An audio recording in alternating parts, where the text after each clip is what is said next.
മൊഴിയിൽ മധുവുമായി സുരലോകറാണിയായി ചന്ദ്രികച്ചാറിൽ കുളിച്ചുവാനിലയും അജിതുമായിടാം ചന്ദനക്കാറ്റിലൊഴുകിവാനി സുരയും അജിതുമായിടാം ലാവുദിക്കണ നേരമായിതാ. ഇതിന് കുളിർമുള്ള ഒരു കാഴ്ചയല്ലേ വ്യൂ അല്ലേ? എന്തായാലും സുഹൃത്തുക്കൾ ഇപ്പൊ നിൽക്കുന്നത് അസ്കാനിലാട്ടോ, റിയാദില്. ആദ്യമായിട്ടാണ് ഒരു വ്യക്തിക്ക് ഒരു സർപ്രൈസ് ഗിഫ്റ്റ് കിട്ടുന്നത് റിയാദിൽ നിന്ന്. അത് ഞങ്ങൾക്ക് കൊടുക്കാൻ പറ്റി എന്നുള്ളത് ഞങ്ങൾക്ക് വളരെ അഭിമാനകരമായിട്ടുള്ള നേട്ടമാണ്. രഞ്ജുഭായിന്റെ ബർത്ത്ഡേ ആണ്. അപ്പോൾ ഞങ്ങൾക്ക് സിയാദ് ഭായി ആണ് വിളിച്ചു പറഞ്ഞത്. സിയാദ് ഭായിക്ക് ഞങ്ങൾ മുമ്പ് 2-3 ഗിഫ്റ്റ് കൊടുത്തിട്ടുണ്ടായിരുന്നു. ആളെ കെയർ ഓഫിൽ വന്നിട്ടുള്ള ഒരു ഗിഫ്റ്റാണിത്. അപ്പോൾ ഈ ഗിഫ്റ്റ് ഒരുക്കിയിട്ടുള്ളത് ഷഫീഖ് ആൻഡ് ഇർഷാദ്, പിന്നെ ദുബായിലുള്ള അദ്ദേഹത്തിൻ്റെ സുഹൃത്തും കൂടിയാണ്. ഇവർ 3 പേരും രഞ്ജിക്ക് ഈ ഒരു കേക്കും അതുപോലെ തന്നെ ഈ ഒരു ഗിഫ്റ്റ് ഹാമ്പർ കൊടുക്കണം കാണാൻ വേണ്ടി കാത്തിക്കാണ്. അവരോട് പറഞ്ഞിട്ടുണ്ട് ആദ്യമായിട്ട് കൊടുക്കുന്ന ഗിഫ്റ്റാണ്, അതുകൊണ്ട് നിങ്ങൾ നല്ല വീഡിയോ എടുക്കണേ, അദ്ദേഹത്തിൻ്റെ ഒരു ഫോട്ടോ സെൻഡ് ചെയ്ത് തരണം എന്നൊക്കെ. എന്തായാലും രഞ്ജുഭായിൻ്റെ ഫ്ലാറ്റാണ് ഈ കണ്ടത്.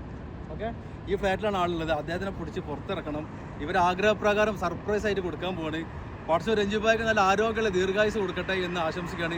നിങ്ങൾ വേണ്ടപ്പെട്ടവർക്ക് ഇതുപോലെ ഗിഫ്റ്റ് വേണമെന്നുണ്ടെങ്കിൽ നമ്മൾ കോൺടാക്ട് ചെയ്യട്ടോ. രഞ്ജുഭായിക്ക് ഇത് കൊടുത്തിട്ട് വരാം. Okay, 2 minute. Happy birthday. Expect ചെയ്തിരുന്നോ? ഒരിക്കലില്ല. ഗിഫ്റ്റ് കിട്ടുന്നല്ലേ? ഇല്ല. സിയാദ് ഭായി ആണ് നമ്മളോട് പറഞ്ഞത്. ഓക്കെ, ദുബായിൽ നിന്ന് ഒരു ഫ്രണ്ട്, പിന്നെ ഇർഷാദ്, പിന്നെ ഷഫീഖ്. ഓക്കെ, അയ്യോ വലിയ പണിയായിപ്പോ. ഈ ഒരു മൊമെന്റിൽ എന്താ പറയാനുള്ളത്? വളരെ സന്തോഷം. ഒരുപാട് സുഹൃത്തുക്കളാണ് നമ്മുടെ ഏറ്റവും വലിയ നമ്മുടെ വിജയവും നമ്മുടെ എല്ലാം.